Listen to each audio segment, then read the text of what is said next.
우리가 왔어. Yeah. MC 헐. MC 허형. 성우교회. 예배 시간 에티켓. 살지마. 살지마. 그렇게 좀 살지마. 살지마. 살지마. 그렇게 좀 살지마. 살지마. 살지마. 그렇게 좀 살지마. 살지마. 그렇게 좀 살지마. 매일 예배 시간 지각하면서 온 것만으로 만족하고 있겠지만 아니. 너는 회사 기각제로 노예합니다. 교회에서 네가 먹은 쓰레기 이따 치우겠다 생각하겠지만 아니 먹은 것도 기억 못해 너는 금붕어. 너는 예배 시간에 비로가 누적되어 실눈으로 졸겠지만 아니. 영화 볼 땐 너 자체가 아로나미시. 다른 사람들 아멘 안 할 때 너도 민망해서 못한다 하겠지만 아니 다른 사람 핑계 그만 너는 벙어리. 아직 끝이 아니야. 아직 할 말이 많아. 너는 어려 아직 어려 너는 성장해야 해. 아직 끝이 아니야. 에이. 아직 끝난 건 아니야. 멈추지 마 계속 걸어 우리 성문교회야.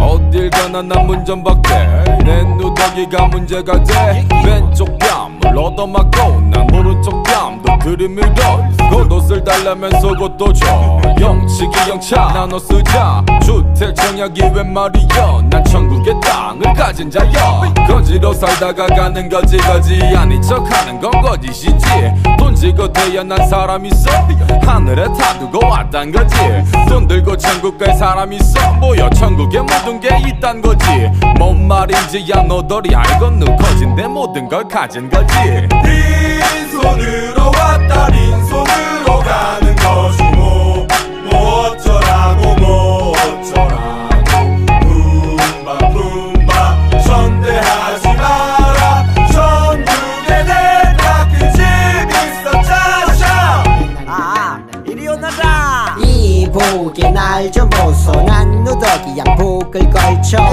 난 빈티지요 없어도 가진 걸 나누러 왔소 야 몰라 거지 왕쳐 없어도 해 막춤을 막춰 학설이 깡통에 박자를 맞춰 난 소문난 잔치에 감추 나누고 웃어 제껴 웃음도 나누고 울어 제껴 엉엉 울다가 쓰러지면 얼쑤 명예 너를 맡겨 구름이 그늘이 내 쉼터 너털 웃음이 나의 미천 세상의 박자에 나는 뒤처졌지만 웃지 주의 기적 빈손으로 왔다 빈손으로 가는 것이 뭐 어쩌라고 뭐 어쩌라고 품바 전대하지 마라 천국에 내가 그 집 있어 짜샤 아이 게이너만 그만 웃어.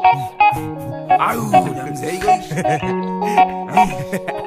신이 난다 재미난다 아 좋다 올수 좋다 주모 여기 막걸리 한 사발 줘 자네도 신나졌소 내 걱정은 마난 이미 가난가 벗이니까 내일은 내일이 아니니까 오늘은 사는 게 내 멋이니까 아이고 이놈이 또 웃고 있네. 아 몰라 그냥 다 좋아 금도끼 뭐가 질래? 아 그게 다 뭐다요 너 다 가져 얘기 이놈아 답 없는 놈아. 없긴 내 답은 하늘의 힘 아 웃지마 정들어 이 거지 같은 놈아. 거지라니 미난 다 가져 빈손으로 왔다 빈손으로 가는 것이 뭐 어쩌라고 뭐 어쩌라고 품바 전대하지 마라 천국에 내가 그 집 있어 짜샤 쉬고 들어간다 쉬고 들어간다 작년에 왔었던 각설이 죽지도 않고 또 왔네 안 죽어 난 안 죽어 왜냐 난 천국을 가졌거든 작년에 왔었던 각설이 죽지도 않고 또 왔네 안 죽어 난 안 죽어 왜냐 난 천국을 가졌거든 빈손으로 왔다 빈손으로 가는 것이 뭐 어쩌라고 뭐 어쩌라고 품바 전대하지 마라 천국에 내가 그 집 있어 짜샤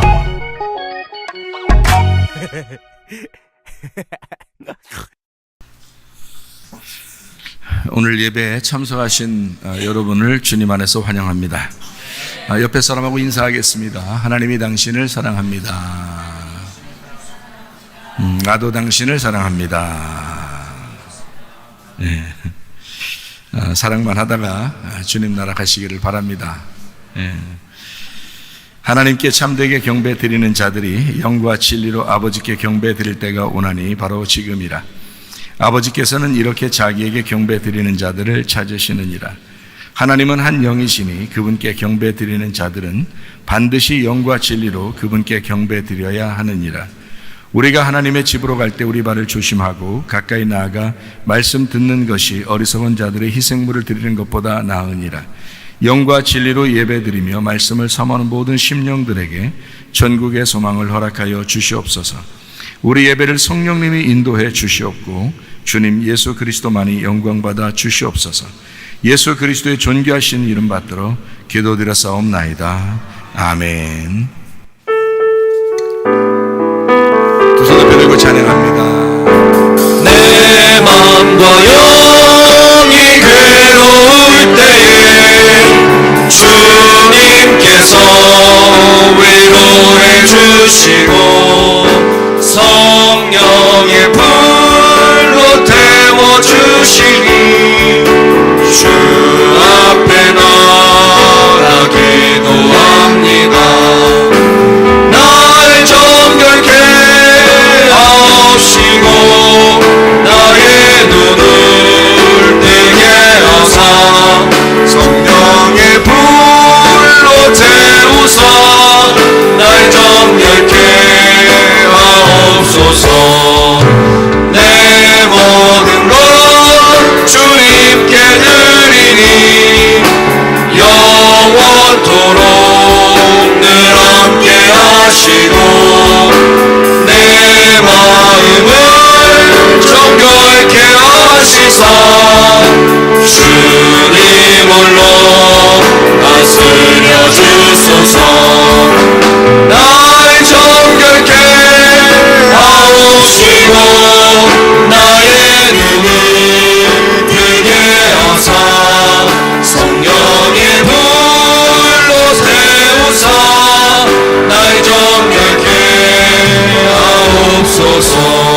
여러분 아픈 자리에 손대기를 바랍니다. 가지에 문제 있으면 가슴에 손대기를 바라고 성령의 기름 부음 받길 원하면 머리에 손대기를 바랍니다. 여러분 자신을 하나님 앞에 간절하게 기도합니다. 하나님, 내 영과 내 몸이 온전하게 건강하여서 하나님 앞에 예배드리다가 주님 만나게 해달라고 기도하겠습니다. 우리 하나님 아버지여, 사랑과 은혜를 감사를 드립니다. 하나님 아버지 도와주시고 하나님 아버지와 인도해 주시옵소서.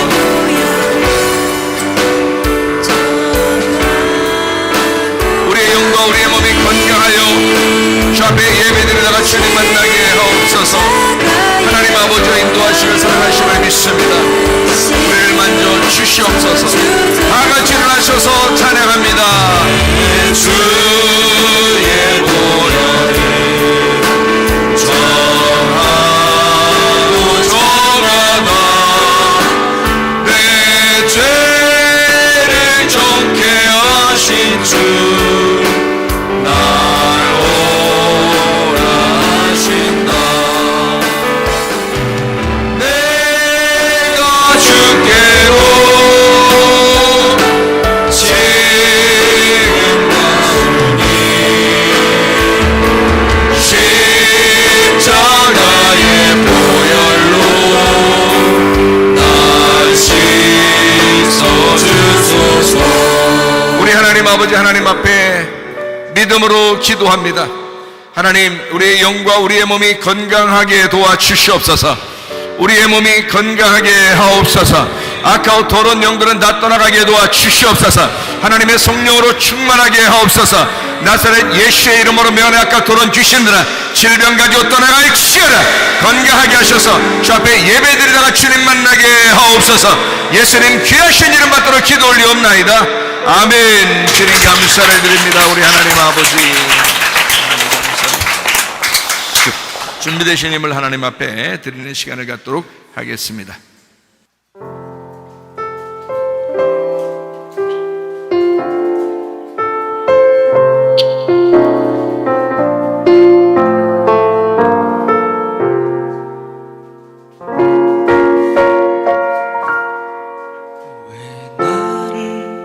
깊은 어둠 속에 홀로 두시는지 어두운 마음은 왜 그리 길었는지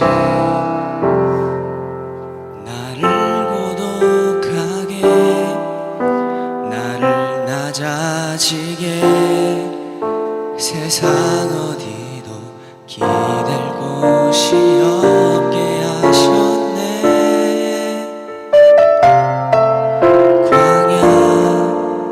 광야에 서 있네.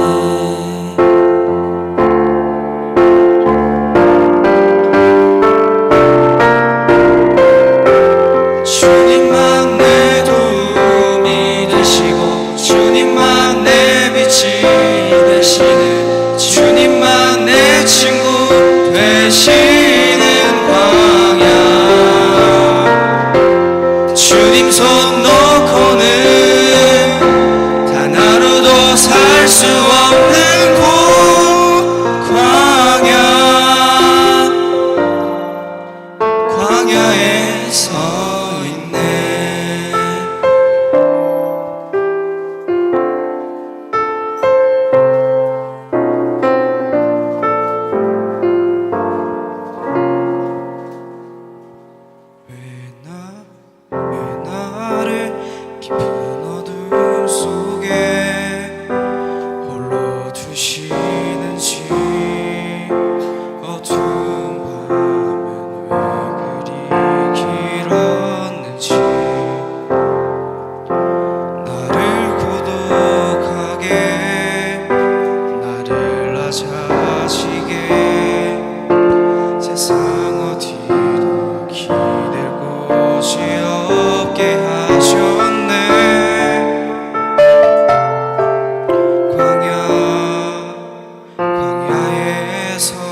되시는 주님만 내 친구 되시는 광야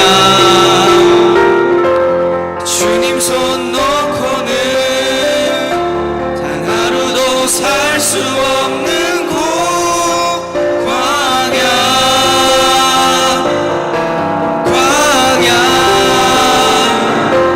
주께서 나를 사용하시려 나를 더 정결케 하시려 나를 택하여 보내신 그곳 광야 성령이 내 영을 다시 태어나게 하는 곳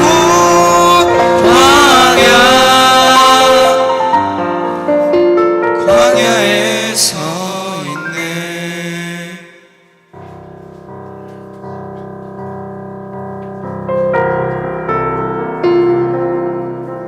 내 자가 산산이 깨지고 높아지려 했던 내 꿈도 주님 앞에 내어놓고 나를 오직만 이루어지기를 나를 통해 주님 만들어 나시기를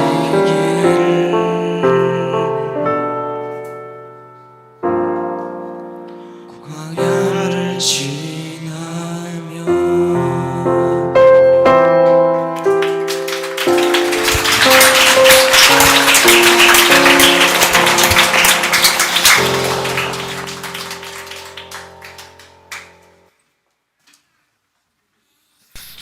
요즘 힘든가 봐요. 광야를 우리 학생들이 힘들면 안 되는데 광야를 지나고 있네요. 보니까 우리 인생들도 다 광야를 한 번씩은 다 거치죠. 광야를 거쳐야 가나안 땅에 들어갈 수가 있습니다. 광야를 거치지 않은 사람들은 광야를 거치지 않은 사람은 가나안 땅에 들어갈 수가 없어요. 그러니까 광야는 꼭 한번 거쳐야 될 우리 인생의 중간에 꼭 거쳐야 될 그런 과정이죠. 우리 학생들은 이제 벌써 광야를 지금 지나가고 있지만은 여러분들도 반드시 광야는 지나가게 돼 있습니다. 지나치게 돼 있는데 그거를 이제 짧은 사람도 있고 조금 더 길게 광야 생활을 하는 사람도 있고 그렇습니다. 어쨌든 광야를 지나가게 돼 있어요. 그때 우리 하나님이 전적으로 이제 우리의 하나님이시다라고 하는 것을 알려주는 장소가 광야예요. 그래서 말씀이 있는 곳이다 이렇게 하죠. 말씀이 있는 장소 미드바르, 이게 미라는 게 장소고 다바르라는 게 말씀이거든요. 그러니까 이 말씀이 있는 장소 이게 광야입니다. 미드바르가 광야라는 단어예요. 그래서 광야는 말씀이 있는 곳이에요. 그 말씀이 있는 곳에 여러분이 이제 한 번씩은 다 거쳐가는데 그곳을 통과할 때 어떤 사람은 믿음으로 그래도 좀 수월하게 가는 사람이 있고 어떤 사람은 정말 힘들고 어렵게 그 광야를 지나가는 사람도 있습니다. 근데 반드시 한 번은 지나가야 돼요. 인생을 하나님이 여러분을 이렇게 새로 세우시려면 또 구원하시려면 반드시 그 광야는 지나가게 돼 있습니다. 구원 받은 사람이 광야를 지나가는 거지 구원받지 못한 사람은 광야를 지나갈 수가 없습니다. 광야를 지나가는 건 구원받았기 때문에 그렇습니다. 이게 좀 힘들고 어려워도 주님이 그래도 나를 구원하셨구나 이것을 생각하고 지나면 아름다운 신앙생활을 할 수가 있습니다. 그래서 이 광야를 반드시 승리함으로 믿음으로 승리해서 가나안 땅을 정복하는 우리 성도들 다 되시기를 바랍니다. 우리가 하나님께 서원하면 그 갚는 것을 미루지 마라. 하나님께서는 어리석은 자들을 기뻐하지 아니하시느니라. 너희 중에 주께 드릴 예물을 취하되 누구나 자원하는 한결같은 마음이 있는 자는 그것을 주께 드려라. 만군의 여호와가 이르노라 내게로 돌아와라. 그리하면 나도 너희에게로 돌아가리라. 우리가 어떻게 하여야 돌아가리이까? 이는 그 11조와 봉헌물이라. 내가 참으로 너희에게 말하노니 이 가난한 과부가 다른 모든 사람보다 많이 넣었도다. 나의 하나님이여 주께서 마음을 감찰하시고 정직을 기뻐하시는 줄을 아나이다. 내가 정직한 마음으로 이 모든 것을 즐거이 드렸사오며 이제 내가 또 여기 있는 주의 백성이 주께 자원하여 드리는 것을 보니 심히 기쁘도소이다. 우리의 11조와 봉헌물 되신 주 그리스도 예수님과 서원하는 예물들, 감사와 각종 모든 예물을 하나님 앞에 드립니다. 한나라 창고에 쌓아질 뿐만 아니라 이 땅에서도 풍성하게 하시사 자자손손까지라도 넉넉하게 주님의 일 하고도 남음이 있도록 복을 내려 주시옵소서. 예수 그리스도의 거룩하신 이름 안에서 기도드렸사옵나이다. 아멘. 주님께 감사합니다.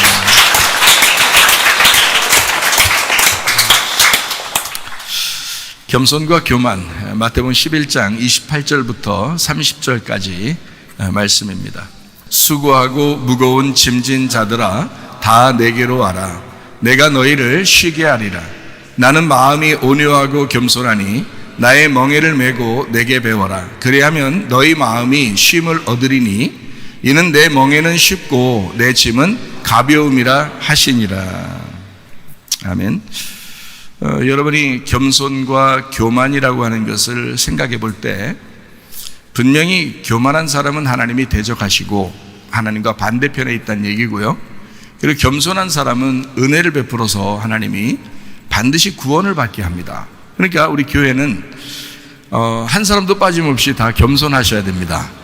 예, 이게 교만한 사람이 있어서는 안 돼요. 이게 자기가 좀 교만한 것 같다 그러면 바로 회개하셔야 돼요. 그래야 은혜를 받을 수가 있어요. 그러니까 교만하지 말고 다 겸손하셔야 돼. 그러니까 어떠한 말씀이 오더라도, 자기를 찢는 말씀이 오더라도 감사함으로, 아, 나를 수술하시는구나, 내가 교만했었는가 보다, 그래서 나를 수술하시는구나 이러고, 또 이제 겸손한 사람은 아, 오늘 이 말씀이 나를 이렇게 위로하시는 말씀이구나, 정말 감사하다, 이렇게 또 되는 사람도 있을 거예요. 그죠? 그러니까 어떤 사람에게는 수술하는 말씀이 될 것이고 어떤 사람에게는 위로하는 말씀이 될 것이고, 이제 이런 거죠. 말씀 때마다 그렇습니다. 그러니까 어떤 거는 뭐 율법적인 말씀이 될 것이고 어떤 거는 은혜적인 말씀이 이제 될 것입니다. 그러니까 겸손한 사람에게는 은혜의 말씀이 되는 거고 교만한 사람에게는 율법의 말씀이 되는 거예요. 무슨 말인지 알겠죠? 이게 하나님 말씀은 똑같이 하나의 말씀인데 어떤 사람에게는 이것이 수술이 필요할 경우에 그 불칼과 같은 그런 말씀이 될 것이고요. 어떤 사람에게는 이제 요리하는, 식사 대접하려고 요리하는 그런 이제 말씀이 될 것이란 말이죠. 그러니까 똑같은 칼인데 하나는 이제 그 죽이는 칼이 되고 하나는 요리해주는 칼이 되는 거예요. 그러니까 말씀은 칼이잖아요. 말씀은 칼인데 두 가지의 용도를 가지고 있다고요. 그러니까 이 두 가지 용도를 가지고 있을 때 이거를 나는 어떤 칼이라도 받기 싫어 이러면 안 되죠. 말씀이 자기에게 하는 말씀이니까 다 우리에게 하는 말씀이에요. 그러니까 저도 이런 걸 말씀을 이제 이렇게 준비하고 이러면서 나에게 말씀하는 거예요. 나에게. 나도 받는 말씀이고 여러분도 같이 받는 말씀이에요. 그러니까 다 같이 이런 말씀들을 통해서 다 같이 은혜가 돼야 되겠죠. 율법적으로도 은혜가 돼야 되고 은혜적으로도 또 은혜가 돼야 되고, 이렇게 하나님 말씀은 다 그렇습니다. 여러분을 뭐 비난하고자 하는 그런 것도 아니고, 그죠? 또 여러분을 뭐 한없이 뭐 우쭈쭈해서 뭐 그냥 다 그냥 뭐 안 되는 것도 막 그냥 무조건 좋다 좋다 이렇게 하는 것도 아니고, 그러니까 교회가 어떻게 하면 천국에 다 갈 수 있을까, 이거를 이제 관심하는 거죠. 어떻게 하면 이 영혼들을 구원할 수 있을까, 이 관심하는데, 분명한 것은 교만한 사람은 천국 갈 수도 없고 이 땅에서도 천국을 누릴 수도 없어요. 교회에 와서 행복하게 만들려고 하나님이 만드시려고 교회에 오라겠는데 교회에 와서는 행복하지도 못하죠. 그렇다고 천국도 못 가죠. 이거는 굉장히 불행한 것입니다. 어떤 사람이 그렇게 되냐면 교만한 사람이 그렇게 되는 거예요. 교회에 와도 교만한 사람은 재미가 없어요. 또 나중에 죽어도 지옥 가요, 교만한 사람은. 그러니까 뭐야 이게 교회는 다니는데 뭐냐고 이게. 그러면 안 되죠. 그래서 아예 그냥 뭐 자기 가슴을 다 찢어서라도 천국에 가야 돼요. 그리고 이 땅에서 교회에서 즐거운 천국 생활을 해야 되거든요. 그러려니까 목사 입장에서는 이 사람들의 영혼을 반드시 구원해 줘야 되는데 어떻게 해야 될 것인가. 그래서 겸손과 교만이 어떤 거냐, 도대체가 요거를 좀 분석을 해서 여러분에게 좀 이야기해 주려고 합니다. 그러니까 겸손한 사람은 은혜로 받을 것이고 교만한 사람은 율법으로 받을 것이고, 그러면서 자기를 이제 또 점검하는 거예요. 그리고 이전 것은 지나갔으니 보라 새 것이 되었다니까 오늘 또 이 말씀을 통해서 자기가 겸손해지면 교만한 사람도 겸손해질 수 있잖아요. 겸손해지면 또 교회 안에서도 즐거울 수 있고 또 나중에도 천국 갈 수 있고 그러니까 어쨌든 겸손을 위해서 지금 이 말씀을 같이 나누고 있다 하는 것을 여러분이 꼭 이해해 주시기를 바랍니다. 사람들이 이제 겸손이 뭐냐 또 교만이 뭐냐 잘 몰라요. 사실은 사람들이요. 성경적으로 몇 가지를 이제 여러분에게 같이 나누면서 겸손이 뭐냐 또 교만이 뭐냐라고 하는 것을 이제 소개해 주려고 생각을 하고 있습니다. 기독교인이 영화를 좀 봤다고 해서 교만할까요? 그렇지 않습니다. 영화 한번 봤다고 해서 그런 건 아니죠. 그렇다고 또 가서 맨날 영화만 보고 그러라는 뜻은 아닙니다. 그러니까 꼭 알아들어야지 못 알아듣고 자꾸 딴 쪽으로 자꾸 생각하는 사람들이 있으면 안 되죠. 그러니까 분명한 것은 영화를 안 봤다고 해서 그것도 겸손한 것은 아니다 이 말이에요. 그러니까 이제 그런 걸로 기준 삼아서는 안 된다 이런 얘기를 이제 잠깐 예를 들어서 하는 거예요. 우리 학생들 내일 영화 보기로 했죠? 저도 이렇게 영화를 가만히 이렇게 학생들하고 같이 이렇게 보잖아요. 그 어느 날 보면은 다 기억이 안 나요. 한 몇 개월 전에 봤는데 나는 그 안 본 것 같아. 이상하게 새로 봐도 늘 새로 야, 우리 방 본 거야? 안 본 것 같은데 그러면 있잖아요. 본 거래요 학생들이. 그 나는 전혀 안 본 것 같아. 왜 그런가 내가 가만히 나를 봤어요. 내가 요즘 기억이 잘 안 나서 그런가. 이게 좀 이상한가? 그래서 다시 생각을 해봤어요. 그랬더니 내가 영화를 볼 때 보니까 넋놓고 보더라고. 넋놓고 보니까 기억이 안 나는 거야. 네. 그러니까 한마디로 말하면 생각 없이 보는 거예요. 그러니까 이렇게 그럴 때가 있잖아요. 막 복잡하고 머리 복잡하고 이러면 이제 가만히 앉아서 이렇게 애들하고 같이 이렇게 보고 또 놀고 이렇게 하면은 생각 없이 이걸 했기 때문에 기억이 안 나는 거예요. 저게. 가만히 보니까 지나고 보니까 근데 뭔가 신경 쓰고 막 이게 하는 게 있어요. 그런 거 보면 막 기억이 나요. 그런 거는 또 근데 하나님 말씀은 많이 기억이 나요. 예. 근데 그 영화 이런 거는 많이 기억이 잘 안 나더라고. 어쨌든 그걸로 기준 삼아서는 안 된다는 거죠. 그런 걸 가지고 그러니까 그럼 봤어요? 조용하게 말하고 조용하게 설교하고 그러면 겸손한 사람일까요? 그렇게 보이죠. 그러니까 겉으로 볼 때는 그렇게 보이잖아요. 근데 조용하게 말했다고 겸손한가? 그거로 또 기준 삼아서는 안 된다는 거죠. 막 혼내고 막 이러잖아요. 그럼 교만한 거예요? 막 혼냈으니까? 그러면 아버지 엄마가 애들 왜 혼내요 그럼? 교만하네 엄청? 그거 아니잖아요. 그러니까 그것도 또 기준이 아닌 거예요. 그죠? 조용하게 말한다고 겸손하고 세게 말하고 막 혼내고 그런다고 교만하고 그것도 아닌 것 같아요. 그런 것도 기준이 아닌 것 같아요. 이렇게 막 혼내고 그러는 것은 제가 이제 저 자신을 이렇게 여러분 설교하면서 이렇게 가만히 보면은 어떤 마음이냐면 좀 이렇게 세게 말할 때도 있긴 해요. 가만히 제가 이렇게 돌아보니까 저는 점검을 다 하거든요. 설교한 거 다 이제 다시 이제 반복해서 듣고 이게 보고 합니다. 그러니까 다 알아요. 이때 좀 세게 얘기한 것 같은데 이게 알죠? 이때 진짜 부드럽게 얘기한 것 같다. 이렇게 알고요. 그런데 진짜 잘해보자는 거거든요. 진짜 잘해보자고. 진짜 은혜 받고 다 같이 죽어서 하나가 되자는 얘기예요. 진짜 죽어서 서로 하나가 되자. 그런 의도에서 그런 거지. 저 사람이 정말 나하고 하나 안 될 것 같아. 교회에 하나가 안 될 것 같아. 그럼 저 사람이 손해일 텐데.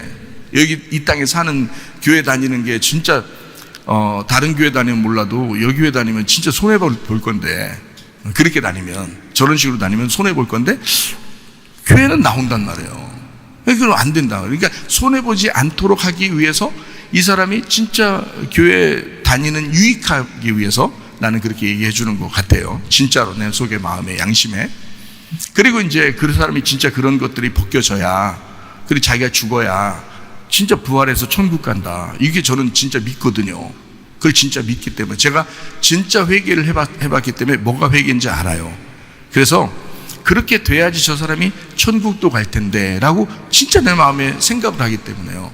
간절한 마음입니다. 그래서 가끔 그렇게 소리치기도 하고 얘기도 하고 그런 것 같아요.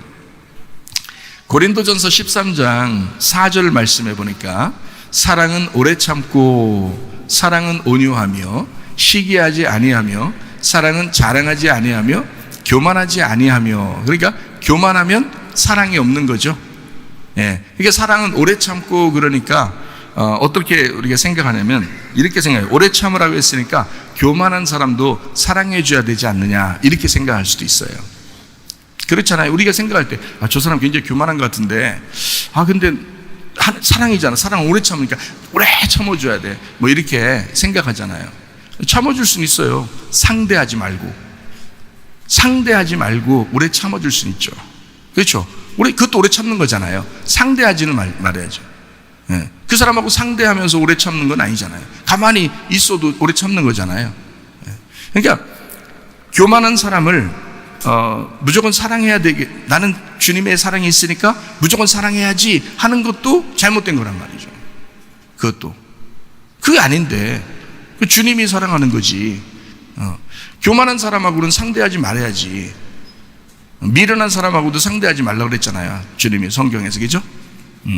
지혜로운 사람하고 상대해야 지혜를 얻는 거지. 미련한 사람하고 상대하면 너 해를 받는 거, 손해 보는 거야. 귀가 막히는 거야. 그렇게 하면 귀 막힌 일이 벌어져. 하여튼 귀가 막히는 거야. 그래서 안 들려. 말씀이 잘 안 들린다고. 미련한 사람하고 자꾸 얘기하고 그러면.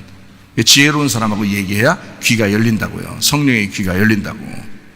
그래서 그런 사람하고도 상대하지 말라고 성경에 써 있거든요. 그러니까 저는 기준이 있어요. 성경적으로 기준을 가져요. 미련한 사람하고는 상대 안 하겠다, 이런 기준이 있습니다. 교회를 다녀도 교만한 사람하고는 내가 상대하지 말아야 되겠다라고 하는 게 저는 기준입니다. 저는요, 분명하게 얘기하는 거죠. 누구한테나, 뭐 목사님들한테 얘기할 수도 있고 성도들한테도 얘기할 수도 있고 뭐 누구한테나 얘기를 똑같이 할 수 있어요, 저는. 왜냐면 그것도 양심이잖아요. 그것도 내가 진짜 그렇게 해야지라고 성경적으로 알고 있어야 되잖아요. 실제로 성경대로 살아야 되니까 사실은. 자, 어쨌든 뭐 사랑 누가 말했나, 그런 노래도 있죠. 사랑 누가 말했나. 무조건 사랑 한다고, 사랑 타령한다고 다 좋은 것은 아니라는 얘기입니다. 분명히 오래 참는 것도 있지만 교만하지 말라고도 돼 있잖아요. 그죠? 그러면 자기가 교만하지 말아야지. 서로 사랑하려면. 왜 한쪽만 오래 참으라고 그래? 자기는 교만하면서 한쪽만 오래 참고 날 사랑해줘야지 이렇게 왜 요구하냐 이 말이에요. 뭔가 삐뚤어진 거잖아요. 그 마음이 삐뚤어진 거잖아. 너도 겸손하려고 해야 되고, 그래야 이쪽에서 오래 참다가 네가 겸손한 걸 보고 같이 상대해 줄 수 있는 거 아니에요. 정확하게 해야지. 사람들이 서로 무슨 한쪽에서 막 그냥 한쪽을 막 손에 끼치려고 일부러 그러는 것도 아니고. 그렇게. 그래서 교만한 사람을 사랑하라고 성경에서는 말하지 않습니다. 교만한 사람은 사랑받을 자격이 없어요. 그러니까 겸손하려고 하셔야 돼요. 그러니까 겸손하려고 하고 말씀을 들으셔야 된다고. 그래야 자기도 고치려고 하지. 그래야지 서로 다른 사람도 사랑할 수 있지. 자기는 계속 교만할 거야. 나는 죽을 때까지 교만할 거야. 근데 저쪽 사람이 날 사랑해 줘야 돼. 이건 말 안 되죠. 그 사람이 가스라이팅 하는 거야. 그 사람이. 그 교만한 사람이. 그 문제가 있는 사람이에요, 그 사람은. 그래서 안 돼요. 겸손하려고 할 때, 저 사람이 왜 내가 겸손하려고 하는데 왜 저 사람이 날 사랑하지 않지? 그건 가능하죠. 그렇게 얘기하는 건 가능하다 이거야. 무슨 얘기인지 알겠죠? 그러니까 우리가 겸손하려고 하셔야 돼. 기본적으로 겸손하려고. 교만하지 말라고 성경에서도 가르치잖아요. 교만하지 말라고. 하나님이 대적하신다고. 하나님이 반대편에 있다고 하는데 왜 우리는 그쪽 편에 서냐 이거야. 원수같이, 하나님의 원수같이. 그렇게 할 수 없죠. 우리는 하나님 편에 서 있어야죠. 그래서 하나님 편에 서서 뭐라고 말해줘야죠. 그 사람한테. 그 사람이 부모가 됐든, 그 사람이 남편이 됐든, 그 사람이 아내가 됐든, 그 사람이 자녀가 됐든, 그 사람이 교인이 됐든, 그 사람이 권사님이든, 그 사람이 장로님이든 얘기해줘야죠. 당신 겸손해야 된다고. 그래야 은혜 받는다고 얘기해줘야죠. 하나님의 편에 서서 얘기를 해줄 수 있어야 그래야 되는 거지. 저쪽 편에 서서 하나님하고 반대편에 서가지고 늘 자기도 그 교만한 사람 편에 서가지고 그렇게 하는, 그게 무슨 사랑이에요? 말도 안 되는 거지 그게. 그렇죠? 그러니까 잘 여러분 이해하셔야 됩니다. 잠언서 16장 18절 말씀입니다. 교만은 패망의 선봉이요 거만한 마음은 넘어짐의 앞잡이니라. 무슨 말인지 아시죠? 이 말씀은 다 아시고. 교만하지 말란 얘기예요. 거만한 마음 갖지 말라는 거예요. 그거 하나님이 싫어하신다. 교만한 사람, 교만이라고 하는 게 어떤 건지, 어떤 게 교만인지가 성경에 몇 가지를 한번 찾아보니까 이런 말씀들이 있더라고요. 신명기 8장 14절에 보니까 주님을 잊어버리는 것이 교만하다라고 나와 있어요. 신명기 17장 20절 보니까 좌로나 우로나 치우쳐가지고 흔들리는 사람 있잖아요. 이 말하면 이 말 듣고 저 말하면 저 말 듣고 해서 왔다 갔다 하는 사람 있잖아요. 그게 교만하대요. 그거 교만하다고 신명기 17장 20절에 나와 있습니다. 잠언서 13장 10절에 보니까 다툼이 일어나는 거, 그러니까 싸우려고 하는 사람이 있어요. 보니까 막 뭐 자기한테 조금만 기분 나쁘게 하면 막 싸워서 큰 소리 치고 막 싸우려고 하는 이런 사람들이 있는데 그런 교만하답니다. 이사야 3장 16절의 말씀에 보면요, 음란한 여자, 이게 교만하대요. 음란한 여자가 교만하다. 예레미야 13장 15절에 보니까 귀를 기울이지 않는 자, 그러니까 자꾸 듣고 이래야 되는데 귀를 기울이지 않아요. 그런 사람은 교만하다. 에스겔 28장 2절 말씀 보니까요, 자기가 신이 된 사람, 누구의 말도 안 들어요. 자기가 신이 돼서, 그러니까 자신인 거죠. 자신을 부인하라 그랬지 자신이 되면 안 되죠. 자기가 신이 된 사람, 누구 말도 안 들어요. 그거 안 됩니다. 그럼 교만하다고 하는 거죠. 에스겔 28장 5절의 말씀 보니까 재물이 많은 사람, 아무래도 교만하겠죠. 다른 사람을 좀 무시하고 자기가 좀 있다고 해서 없는 사람을 무시하는 재물이 많은 사람. 에스겔 28장 17절, 자기가 아름답고 예쁘다고 생각하는 사람들, 이런 사람이 교만하다, 이렇게 성경은 이야기합니다. 하박국 2장 4절의 말씀을 보니까 정직하지 못한 자가 교만하다, 정직하지 못하다, 이게 교만하다라고. 하박국 2장 5절의 말씀에 보니까요, 술 먹는 사람도 교만하다, 이렇게 말해요. 그리고 거짓하고 욕심이 있는 사람, 이런 사람도 교만하다고 말합니다. 그게 교만이래요. 스바냐 2장 8절 10절의 말씀에 보니까요, 여호와의 백성을 회방하는 것, 여호와의 백성을 무시하고 비방하고 회방하고 그런 것도 교만하다. 고린도전서 8장 1절의 말씀에 보니까 지식이 있다고 여기는 자, 자기가 지식이 좀 있다라고 여기는 자는 우상 숭배와 같이 이것은 교만하다라고 이야기하고 있습니다. 자, 그러니까 교만이라고 하는 것은 여러 가지, 성경에서 여러 가지 어떤 형태를 가지고 이런 사람들은 교만해라고 이렇게 이야기하는 것들이 있더란 말이에요. 근본적으로 우리가 다른 사람 말을 잘 들어보고 말씀도 잘 들어보고 순종하려는 태도를 가지면 겸손할 텐데, 자기가 그런 말씀을 자꾸 듣지 않으려고 그러고 배우려고 하지도 않아요. 그런 사람들은 자기 말만 옳다고 그러고, 그러니까 조급해지고 화가 나고 막 불만스럽고 짜증나고 막 그러잖아요. 교회에 불만하고 또 짜증내고 승질내고 막 투덜대고 뭐 이런 사람들이 있습니다. 그 투덜이 스머프 아시죠? 투덜이 스머프처럼 투덜대고 이런 사람도 있어요. 사사건건 교회 하는 일에 반대하는 사람도 있습니다. 사사건건 일단 자기 좀 알아달라는 것 같아요. 그러니까 자기 얘기를 해서 이제 좀 알아달라, 이런 사람도 있는 것 같아요. 다른 사람들은 아무도 인정 안 하는데 혼자 교회래요. 자기가 혼자 교회라고 주장하면서 다녀요. 그게 교회입니까? 그건 아니에요. 겸손하려고 의도를 가지고 자기를 낮추고 자기를 죽여야 교회가 되거든요. 근데 자기 혼자는 교회야. 다른 사람이 자기를 어떻게 보든 말든 상관없어. 이렇게 교회 다니는 사람들이 교만한 겁니다. 어떤 교회도 그런 사람 꼭 있습니다. 그렇죠? 어떤 교회도 꼭 있어요. 왜? 결핍이 사라지지 않았기 때문에 그렇습니다. 자기가 살아오면서, 태어나서 지금까지 살아오면서 뭔가 결핍이 있는 거예요. 뭔가 부족함이 있는 거예요. 뭔가 문제들이 막 생겼던 거예요, 가정에서. 그러니까 자기 속에 이게 만족함이 없으니까, 예수 그리스도가 들어와서 만족을 주지 못하니까 평안하지가 않는 거야. 한마디로 자기가 자존감이 없어지는 거예요. 자존감이 없는 거예요. 예수가 진짜 권세가 돼서 예수의 이름이 내 속에 있어서 예수의 이름의 권세로 뭔가 막 이제 좀 높게 살아갈 수 있는데 그게 안 되는 거예요. 자기가 예수님 안에서 귀족같이 돼야 되는데 안 되는 거예요. 그러니까 영 천한 인간처럼 돼요. 그러니까 다른 사람한테도 어쨌든 인정받으려고 막 노력하는 거죠. 그런 사람들이 있어요. 그러니까 그게 결핍이에요. 그러니까 다른 사람한테 칭찬받으려고 엄청 애쓰죠. 그런 사람들은 또. 예. 그리고 칭찬 받으려고 하다가 칭찬 안 해주는 것 같으면 막 승질 엄청 내죠 또. 예. 그런 사람이 있습니다. 지금 불쌍합니다. 왜? 불쌍한데 그런 사람들도 교회에 있어요. 이게 교회 다니고 그러죠. 그런 사람들이 또 교회 다니면서 부족함이 또 없어져야지, 결핍이 사라져야지, 예수님이 우리 목자 되셔서 그렇게 없어져야지. 또 그런 사람도 교회에 필요한 거예요. 그런데 계속 교회 다니면서 계속 안 바꾸면 그건 말씀 안 들은 거야. 그건 말씀 계속 안 듣고 있는 거예요. 그건 교만한 거예요. 얘기하다가 다른 사람 혈압 높이고 그러면 안 되는 거죠.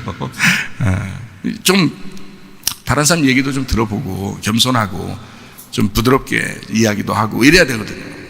겸손해요. 그러니까 이렇게 말씀에서 우리가 좀 생각해보고 하나님 말씀이 들어오면 자기를 좀 점검하고 돌아보고 좋은 밭 되기 위해서 이렇게 갈아엎어야죠. 마음을 자꾸 갈아엎으라고 하잖아요. 그죠? 그러니까 길가밭을 계속 길가밭으로 갈 수는 없어요. 돌짝밭을 계속 돌짝밭으로 갈 수는 없어요. 가시밭을 계속 가시밭으로 갈 수는 없어요. 좋은 밭이 되어 변화돼서 재창조가 일어나야죠. 그래야 하나님 말씀이 심어지는 거예요. 그게 씨가 심어져서 30배, 60배, 100배로 결실을 맺으려면 이 마음의 밭이 바뀌어야지. 반드시 계속 그대로 갈 수는 없는 거예요. 가정에도 그 사람 별로 아마 모르면 몰라도 가정에서도 똑같아.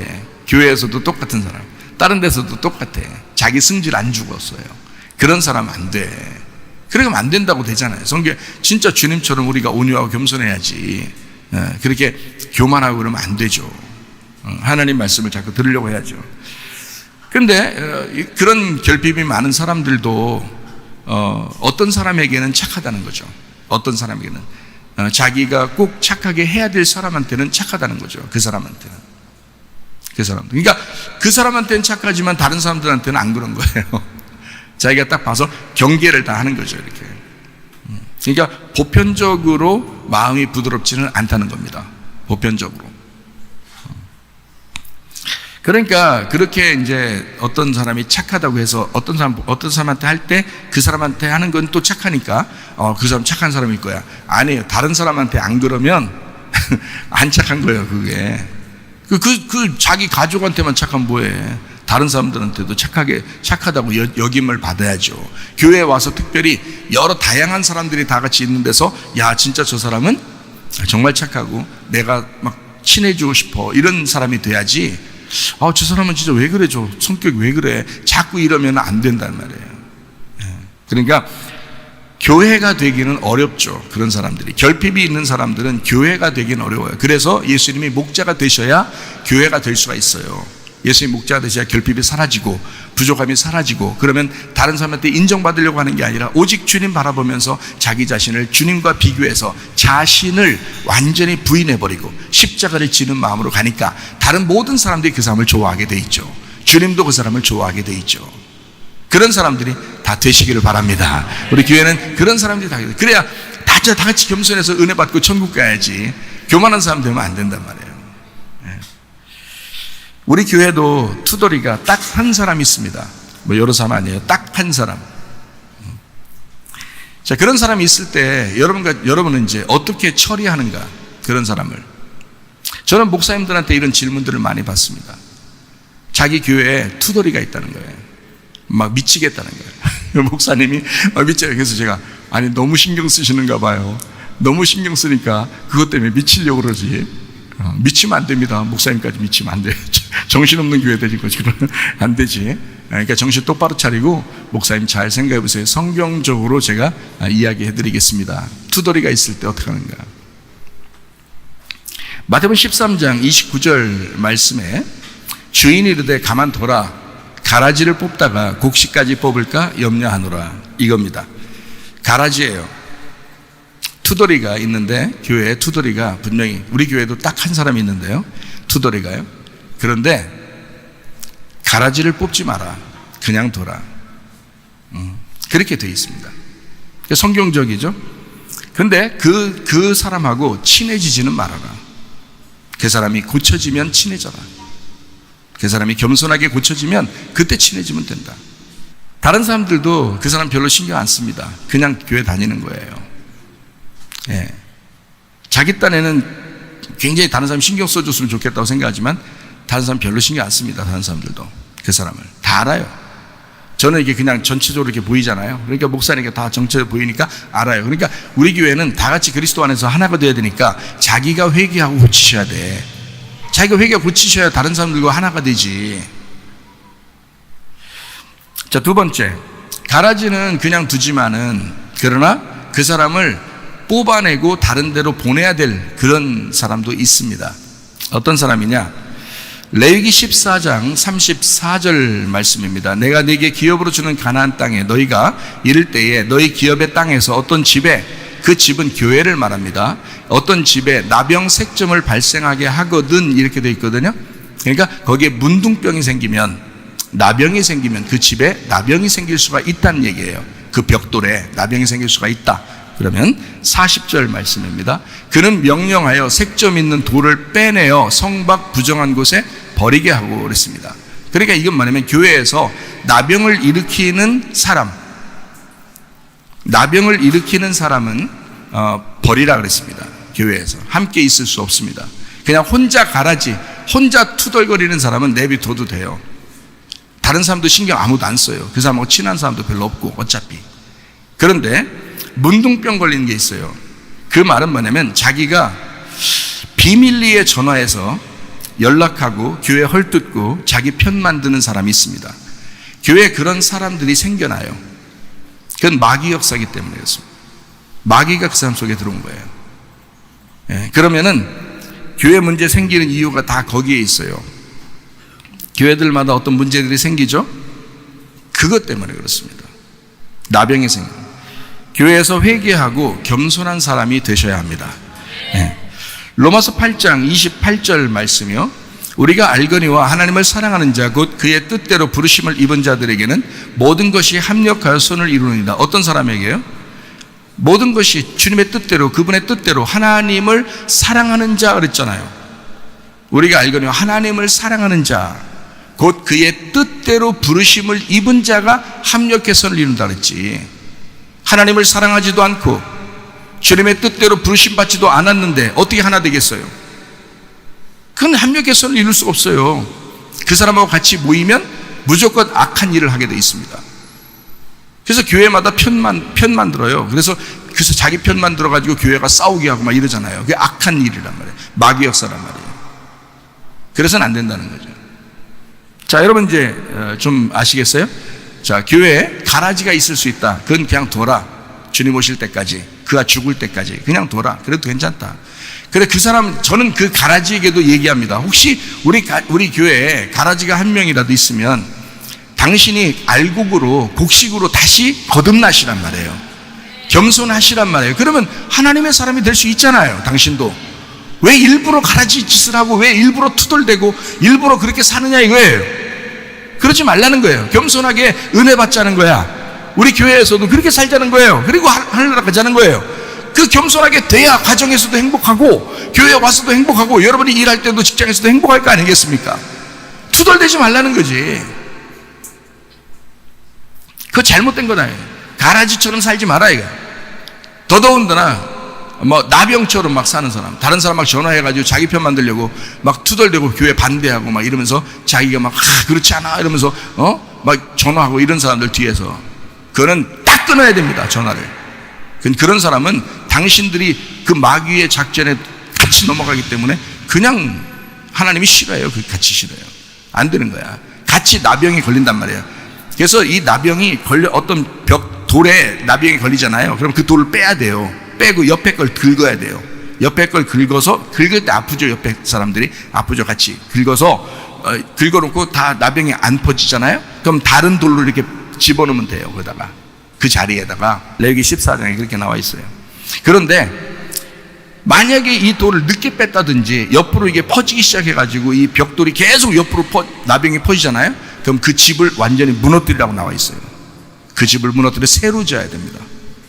그 집은 무너져야 돼. 그 교회는 끝난 거예요. 그 교회는. 왜? 마귀 역사에 넘어갔습니다. 그 교회가. 그러니까 우리 교회는 뭐 그런 일이 뭐 없지만 또 앞으로도 없을 거지만 우리 교회는 성경대로 얘기하자면 이런 일들이 있어서는 안 된다. 그래서 다 같이 겸손으로 다시 회개해야 된다. 은혜 받자. 예, 그러면 됩니다. 회개하면 뭐 새로운 돌이 되니까, 거듭나니까, 새로 태어나니까. 그래서 여러분에게 이야기해 드리는 것입니다.